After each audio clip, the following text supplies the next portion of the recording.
સૂકા ફ્લાવરમાંથી બનાવી છે આ ધૂપ સ્ટિક અને એકદમ મસ્ત રીતે સળગે છે. તમારે કોઈને જોઈએ તો ભાઈ કોન્ટેક્ટ કરી શકો છો. એના માટે કોમેન્ટ જરૂર કરવી. ગુડ મોર્નિંગ, જય શ્રી કૃષ્ણ. કેમ છો મિત્રો? જો આજે અમારા વ્લોગમાં ફરીથી તમારું એકવાર સ્વાગત છે. આજે અમે કોઈ વાનગી લઈને નથી આવે, પણ એક ઇન્વાયરમેન્ટ ફ્રેન્ડલી એટલે ઇકો ફ્રેન્ડલી વસ્તુ બનાવતા અમે તમને શીખવાડવાના છીએ. એ સાથે આપણા હેલ્થ બેનિફિટ પણ ઘણા બધા છે. તમારી અને મારી દિવસની શરૂઆત ભગવાનને યાદ કરવાથી કે ઘરમાં દીવાબત્તી કરવાથી, અગરબત્તી કરવાથી થાય છે. પણ શું તમે જાણો છો કે આપણે બ્લેક કલરની જે ચારકોલમાંથી બનેલી અગરબત્તીનો જો ઉપયોગ કરીએ છીએ તો એક અગરબત્તી 4 સિગરેટ જેટલો ધુમાડો ઘરમાં છોડે છે, ને જે આપણા અને આપણા ફેમિલીના સ્વાસ્થ્ય માટે બહુ ખરાબ છે. તો આનો ઉકેલ શું? કેમ કે આપણે વર્ષોથી અગરબત્તી ઘરમાં વાપરતા આવીએ છીએ. પહેલાં તમને ખબર હોય તો ગાયના છાણમાંથી ધૂપને એવું કરતા. હવે એવું નથી. હવે તો બધા માર્કેટમાંથી બ્લેક અગરબત્તી આવે છે એ લાવીએ છીએ ને એ જ ભગવાનને કરીએ છીએ. સંસ્કૃતમાં એક વાક્ય છે, હુતમ ચ દત્તમ ચ તથા એવ તિષ્ઠતિ. દાનમાં આપેલું ને યજ્ઞમાં હોમેલું એવું ને એવું પ્રાપ્ત થાય છે. તો સવારે તમે જે ભગવાનને દીવાબત્તી કરો છો એક પ્રકારનો નાનકડો ઘર યજ્ઞ જ કરો છો, અને એમાં પણ આપણે કેમિકલવાળી અને ખરાબ વસ્તુઓનો ઉપયોગ કરીએ છીએ. તો જેવું તમે હોમવાના છો એવું જ તમને પ્રાપ્ત થાય છે. માટે કેમિકલવાળા કે ચારકોલમાંથી બનેલી અગરબત્તીનો ઉપયોગ ના કરવો જોઈએ. ચારકોલમાંથી જે અગરબત્તી બને છે એમાં મોટે ભાગે કોલસાનો ઉપયોગ થાય, અને કોલસાના દહનથી CO2 અને SO2 વાયુઓ ઉત્પન્ન થતા હોય છે, જે આપણા અને આપણા ફેમિલી માટે બહુ ખરાબ છે. તો આનો એક બેટર ઓપ્શન છે કે જો ગામડે રહેતા હોય તો ગાયના છાણમાંથી ધૂપ સ્ટિક અથવા અગરબત્તી તમે બનાવી શકો છો. હું કચ્છમાં હતો તો એક વિડીયો મારો છે ઓલરેડી, કેમિકલ ફ્રી ધૂપ સ્ટિક કેવી રીતે બનાવાય, અમે એ જ વાપરતા હતા. હવે સુરત સિટીમાં તો આનો કંઈ ઓપ્શન તો શોધવો પડશે ને, તો એનો ઓપ્શન છે ફ્લાવર બેઝ. આ રીતે જુઓ, અમે ગુલાબ અને જે હજારીગલ આવે છે એના ફૂલ છે ને એને એકદમ સાફ કરીને સૂકવી દીધા છે. બંને મિક્સર લેવાના છે. હવે બીજો પ્રશ્ન, આ ફૂલ ક્યાંથી લીધા? તો ભગવાનને આપણે સવારે ફૂલ ચડાવીએ છીએ, બીજા દિવસ સવારે ભગવાન પરથી એ ફૂલ ઉતારી લઈએ છીએ, પછી જાય છે કચરામાં અથવા તો નદીમાં. તો 70% પ્રદૂષણ નદીમાં આ જ ફૂલોથી થાય છે. તો આનો એક બેટર ઉપયોગ છે કે આપણે આમાંથી કંઈ વસ્તુ બનાવીએ. આપણે ભગવાનને કોઈ પણ વસ્તુ અથવા તો ફૂલ પ્રસાદ ચડાવીએ ને પછી હવે એનો અનાદર થાય એટલે આપણી ભાવના, આપણી આસ્થાને ક્યાંક ના ક્યાંક ઠેસ પહોંચે છે. તો એના માટે ભાઈ આ એક વિશિષ્ટ ઉપયોગ શોધ્યો છે. આમાંથી આપણે છે ને અગરબત્તી, ધૂપ સ્ટિક, સમરાની કપ બધું જ બનાવી શકાય.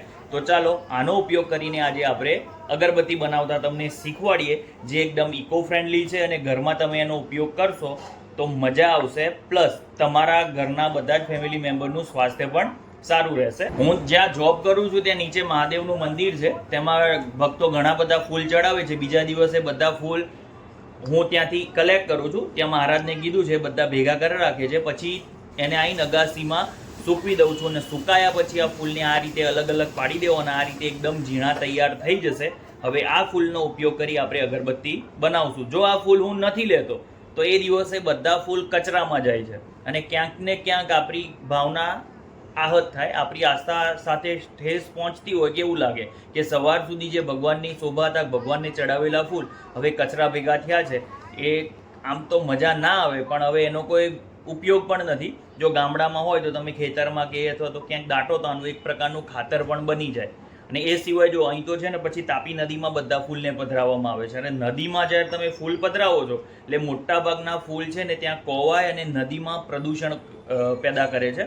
70% જેટલું પ્રદૂષણ તો નદીઓમાં આ ફૂલો દ્વારા જ થાય છે. તો ચાલો હવે આને તડકે સૂકવી કમ્પ્લીટ છૂટા કરી લીધા છે. હવે એને મિક્સર ગ્રાઇન્ડરમાં ગ્રાઇન્ડ કરી લેશું. છે ને એકદમ સૂકા આપણે આમ મસળીએ ને તો મસળાઈ જવા જોઈએ. બસ એ હિસાબ એટલા સૂકવી દેવાના છે, નહીં તો પછી સરખું ઝીણું નહીં થાય. નાના જારમાં આપણે એને ભરી લેશું. વચ્ચે ચેક કરતું રહેવાનું. જો નીચે છે ને એકદમ ઝીણો પાવડર થવા લાગ્યો છે, હજુ થોડી વાર આપણે ફેરવશું. જુઓ એકદમ ઝીણો પાવડર થઈ ગયો ને. કોઈ ગરણી હોય તેની મદદથી આપણે એને ચાળી લેશું. જો નીચે છે ને એકદમ ઝીણો પાવડર પડશે, કેમ કે આમાં જો મોટા પાર્ટિકલ્સ હશે ને તો અગરબત્તી વળશે નહીં બરાબર. મોટા પાર્ટિકલ્સ હોય તો અગરબત્તીમાં જે બાઇન્ડિંગ આવવું જોઈએ ને એ બાઇન્ડિંગ નથી આવતું. એટલા માટે છે ને એને આ રીતે ચાળીને એકદમ સાફ કરી લેવાનું. જો ઉપર કેટલો બધો વેસ્ટ વધે છે. આ બધો જે નથી દળાયો કે મોટો છે આ આપણી અગરબત્તીમાં બાઇન્ડિંગ સરખું ના આપે એટલે એને આપણે કાઢી લેશું. અને આમાં ગલગોટાના ફ્લાવર્સ હોય ને એટલે એમાં રેસા ને એવું વધારે હોય એ આપણે દૂર કરી લેવાના છે. જો આ રીતે એકદમ ઝીણો પાવડર રેડી થઈ જશે. બીજું તાર નથી લેવો બેટા, આમાં બીજું જો હે બતાવી દીધું ને, આમાં બીજું અગરબત્તી બનાવવા આવી ગયા છે ભેગા. બીજું એ ચેક કરે ક્વોલિટી બરાબર છે કે નહીં. હમણાં ખંખેરીને હાથ કર. જો આ છે ફ્લાવર આપણે જે ક્રશ કરે એનો પાવડર છે. બસ આ રીતે ક્વોલિટી હોય એટલે મસ્ત બની જાય. પછી આ છે વુડ પાવડર, જે એકદમ બેસ્ટ ક્વોલિટીનો વુડ પાવડર લીધેલો છે. અને અહીં છે જીગત પાવડર, કે આપણી અગરબત્તીની ફ્રેગ્રન્સ બી સારી આવશે, એ સાથે બર્નિંગ પ્રોબ્લેમ પણ નહીં આવે. ફ્લાવરના પાવડર સાથે આ વુડ પાવડર થોડો એડ કરી દેશું. આ જીગત પાવડર છે એ પણ થોડો એડ કરી લેશું. હવે એમાં જરૂર મુજબનું પાણી ઉમેરીને બધું સારી રીતે મિક્સ કરી લેશું. સારી રીતે બધા પાવડર એકબીજામાં સારી રીતે મિક્સ થાય એમ થોડું થોડું પાણી ઉમેરતા જશું અને મિક્સ કરતા જશું. જો પાણી નાખતા જવાનું છે અને ધીરે ધીરે બાંધતું જવાનું છે. અચાનક પાણી ના વધુ પડી જવું જોઈએ, નહીં તો પછી છે ને અગરબત્તી રોલ કરવામાં તકલીફ થશે. જેમ જરૂર હોય એમ પાણી ઉમેરતા જવાનું છે. તો પછી આ રીતે તૈયાર થઈ જશે. વાપી દેવાનો ટ્રાયેંગલ ના કહેવાય, શંકુ.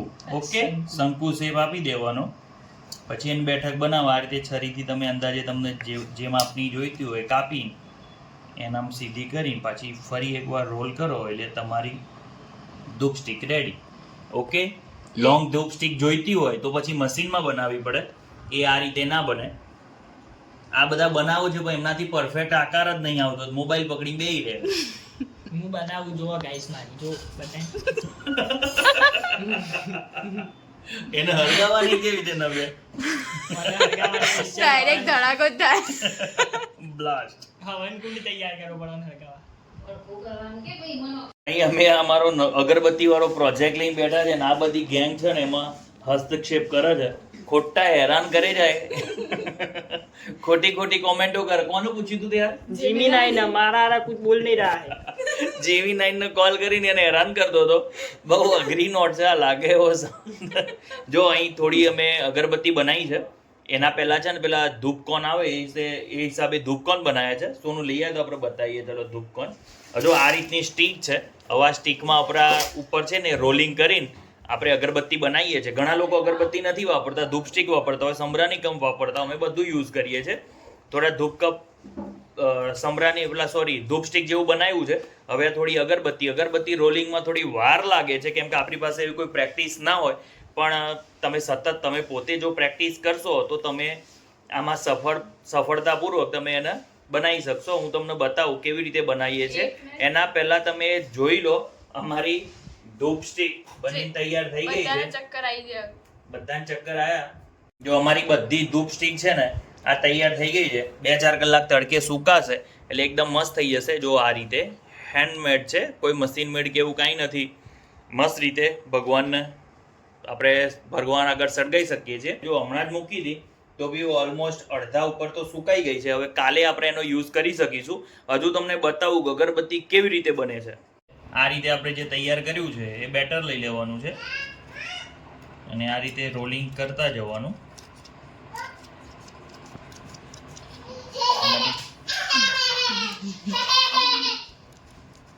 આ રીતે તમે ધીરે ધીરે કર્યા જશો એટલે તમારી અગરબત્તી મસ્ત રીતે તૈયાર થઈ જાય.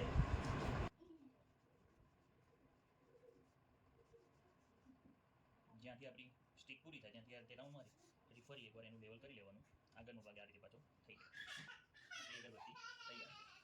હવે છે ને આપણે આપણી આ અગરબત્તી અને ધૂપ સ્ટીકને ચંદનની ફ્રેગ્રન્સ આપશું. એસેન્શિયલ ઓઇલમાં 4 જ ફ્રેગ્રન્સ આવે. પિચકોલી, પછી લેવેન્ડર આવે, રોઝ આવે અને ચંદન. આપણે છે ને એસેન્શિયલ ઓઇલ સાથે ચંદનને મિક્સ કરીને ચંદનની ફ્રેગ્રન્સ મિક્સ કરીને અને ચંદનની ફ્રેગ્રન્સ આપશું. જો એને કેવી રીતે ફ્રેગ્રન્સ આપવાની છે હું તમને બતાવું. જુઓ અમારી ધૂપ સ્ટીક અને અગરબત્તી સુકાઈને કમ્પ્લીટ તૈયાર થઈ ગઈ છે. હવે આપણે એને ફ્રેગ્રન્સ આપશું, કેમ કે સૂકા ફ્લાવર જ્યારે તડકે સૂકવાયા પછી આપણે એના પાવડરમાંથી અગરબત્તી કે ધૂપ સ્ટીક બનાવીએ છીએ તેમાં ફ્રેગ્રન્સ નથી હોતી. અહીં મેં ચંદન ફ્રેગ્રન્સ એટલે ચંદનનું એસેન્શિયલ ઓઇલ આવે એનાથી એને ફ્રેગ્રન્સ આપી છે. આ રીતે તમે એને એસેન્શિયલ ઓઇલમાં ડૂબાડીને 4-5 કલાક સૂકવી દેવાની. પછી એમાં જ્યારે એને સળગાવશો એટલે એની ફ્રેગ્રન્સ પણ બૂસ્ટ થશે અને મસ્ત સુગંધ તમારા આખા રૂમમાં ફેલાઈ જશે. અહીં જુઓ, અગરબત્તીને તો આપણે ફ્રેગ્રન્સ આપવાનું કામ પતી ગયું છે.